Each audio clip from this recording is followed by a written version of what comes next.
Baik pemirsa, Anda masih di acara Oase Ramadan. Dan kali ini kita masih membahas soal Ramadan bulan prestasi bersama Al-Ustadz Abu Sangkan. Ini Ustadz kalau berbicara soal, ah, loh Ustadz ini kelihatannya saya melihat seorang motivator nih. Mas Ipo ya? Ya, alhamdulillah. Alhamdulillah, ini dia yang tadi saya sebutkan. Makin ganteng sekarang. Makin ganteng aja. Saya dulu mudanya begitu, Ustadz. Mas Ipo Santosa, apa kabar Ya, Mas? sehat alhamdulillah. Iya, ini kan kita lagi ngobrol-ngobrol bersama teman-teman dan juga pemirsa di rumah soal Ramadan sebagai bulan prestasi. Kira-kira dari sudut pandang motivasi, ini apa yang bisa diambil dari sebuah kata prestasi nih Mas? Oh iya, Ramadan itu biasanya orang kan identik dengan malas-malesan. Padahal kalau kita lihat Indonesia merdeka ketika Ramadan. Dan perebutan kembali Sunda Kelapa juga terjadi ketika Ramadan oleh Betul. Fatahillah. Iya. Dan Perang Badar juga ketika Ramadan. Penaklukan Mekah juga Ramadan. Ramadan, Jadi sebenarnya Ramadan itu syarat dengan prestasi. Jadi kalau malas-malasan nggak cocok spiritnya. Ada yang bilang tidur kan ibadah bulan Ramadan. Kalau tidur saja ibadah, apalagi kalau kerja, ya enggak? Betul. Ada lagi yang bilang diam itu kan ibadah. Diam memang ibadah. Kalau diam saja ibadah, apalagi kalau berkata-kata yang baik. Kayak kita di sini, ya kan? Kita nggak diam, kita berkata-kata yang baik. Itu jauh lebih baik ketimbang kita sekedar diam. Baik, luar biasa. Kita beri tepuk tangan untuk Mas Ipo. Ya, itu sekelumit tentang prestasi. Nanti kita akan sama-sama lebih dalam mengupas tentang Ramadan sebagai bulan prestasi bersama Mas Ipo Santosa. Namun sebelumnya kita berikan kesempatan untuk Ustadz Abu Sangkan untuk melanjutkan tausiahnya Ustadz. Tadi lagi tanggung nih kita nih. Sebenarnya prinsipnya sederhana. Kalau kita perhatikan orang kalau main layangan itu tidak boleh tegang. Berdirinya berdiri lemes. Iya. Menggunakan hati itu tubuhnya pasti lemes. Sama dengan Tai Chi tadi. Orang main layangan itu gerakannya pasti begini, Bang. Walaupun kakinya kena paku, dia tetap begini. Iya betul. Betul nggak? Saking asiknya Saking melayangan. asiknya. Itu benar. Rasa sakit itu tidak terasa. Kenapa? Rasa senang yang luar biasa menghasilkan hormon endorfin atau dopamin. Sehingga rasa sakit yang tertancap di kaki tadi efeknya sama dengan anestesi. Menghambat. Rasa sakitnya nggak sampai ke otak. Makanya orang yang ikhlas bekerja, orang berpuasa dilatih ikhlas. Cuman kita melawan. Salahnya melawan. Makanya capek dan lapar. Kalau puasa lapar itu jangan dilawan. Aduh, capek. Pasrah saja. Lapar. Lapar. Dipasrahkan saja. Jadi jangan dilawan. Kalau nggak percaya, satu gerakan itu saya coba kawan kita yang besar sini Mas. Sini sebentar. Iya, sebentar aja. Nah, Iya. kalau gerakan itu ini misalkan. Kemarin sih yang udah dibawa ke tukang urut. Coba tangan saya dipegang yang kenceng tangan dua, kurang kenceng. Kalau kenceng, jangan melawan. Nah, kendor, jatuh. Jadi tidak melawan, coba kenceng lagi. Yang kenceng, kurang kenceng. Jadi saya tidak melawan. Lepas. Gini nggak melawan. Kan melintir Ustadz. Bukan ya kan kagak Gimana melawan. mau Coba. orang dipelintir begitu.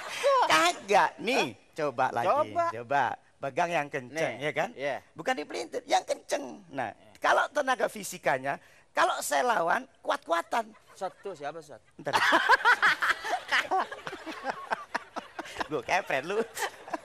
Masih kalah juga, jangan pelawak. Dia sebenarnya santri loh sebenarnya. Santri. Alhamdulillah. Santri beneran. Asli. Cuman dulu suka nyontek. Cuman dia pinter, punya dalil. Ketika ditangkap Pak Kiai, kenapa kamu nyontek? Saya tidak nyontek Pak Kiai, menjalankan dalil Al-Quran. Loh, kok bisa nyontek? Fas'alu ala zikri. Tanyalah kepada ahlinya.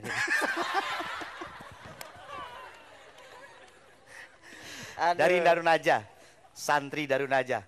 Alhamdulillah. Alhamdulillah, sukses. Insya Allah. Masih terus ya kita nih? Masih dong Ustadz. Ngomong apa dong? Yang ingat tadi ngomong ngelanjutin kita? mau ngelawan. Iya. Baik. Jadi kembali lagi, sesuatu apapun ketika kita menjalankan satu, spirit puasa ini bukan untuk melemaskan dalam arti lemes. Justru dia diambil ruangan batinnya yang dalam. Power itu adanya di dalam. Kekuatan di dalam. Jadi misalkan gini, ada di Jepang itu ada istilah kiai. Bukan kiai, kiai. Ketika kita ngambil sesuatu, misalnya angkat barbel, dari dalam dia bangunkan. Angkat, iya, di dalamnya yang keluarkan. Gitu, jangan sampai keluar yang di belakang. Benar, benar. Betul ya. ya. Jadi kiai, jadi dari dalam, dari dalam. Yang dibangun itu dalamnya. Nah, puasa ini mau bangun yang dalam. Kekuatan yang dalam itu mengalahkan tubuhnya yang lemah. Di saat kita sangat lemah, seorang petinju itu sebenarnya Contoh lagi, latihannya. contoh lagi. Petinju itu jurusnya cuma 4 jurus. 4 jurus. Ya kan? Jab, ya kan?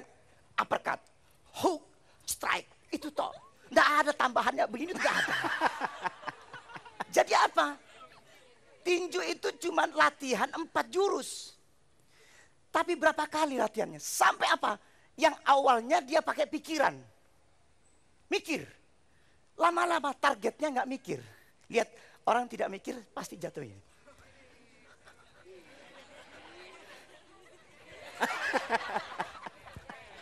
Masuk. Iya Silakan, betul. Sip. Itu begitu Ustadz begitu lawannya udah pulang tuh Ustadz. Jadi targetnya adalah, lihat perhatikan orang yang sudah tidak pakai pikiran, powernya sangat rendah, sangat kuat. Ketika orang jatuh, plak, jatuh. Ada power yang dikeluarkan. Ya kan? Dari dalam. Ahli, di spot. Padahal badannya udah hancur. Tapi dibangkitkan, ahli, bangkit lagi dia. Bangkit lagi. Terus target harus tercapai. Pukulan yang terakhir itulah pukulan yang luar biasa. Itu dalam bantuin dong.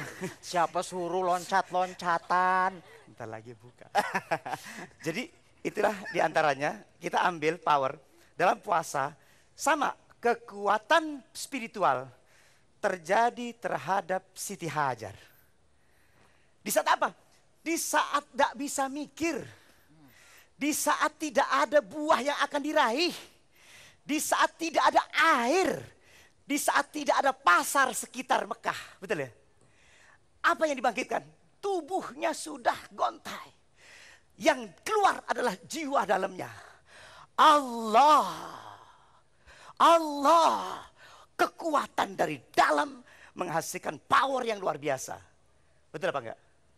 Spirit dan semangatnya. Arek-arek Surabaya hanya bersenjatakan bambu runcing dan semangat luar biasa. Dispiriti apa? Takbir, Allahu Akbar, dari dalam, kekuatan Allahu Akbar, spirit dari dalam. Itu yang akan menghasilkan prestasi yang luar biasa. Baik Ustadz, luar biasa tadi kita bisa melihat bahwa sumber dari bagaimana kita mencapai prestasi itu banyak sekali yang dilakukan. Salah satunya adalah kita membuat repetition power, kemudian kita buat spirit kita semakin baik dan akhirnya kita akan mencapai sesuatu yang kita inginkan yang disebut dengan prestasi. Kita akan lanjutkan dengan pembahasan ini, namun nanti kita akan sama-sama berjumpa dengan Mas Ipo Santosa untuk membahas masalah Ramadan sebagai prestasi. Kita akan lanjutkan setelah yang satu ini, tetap di Oase Ramadan.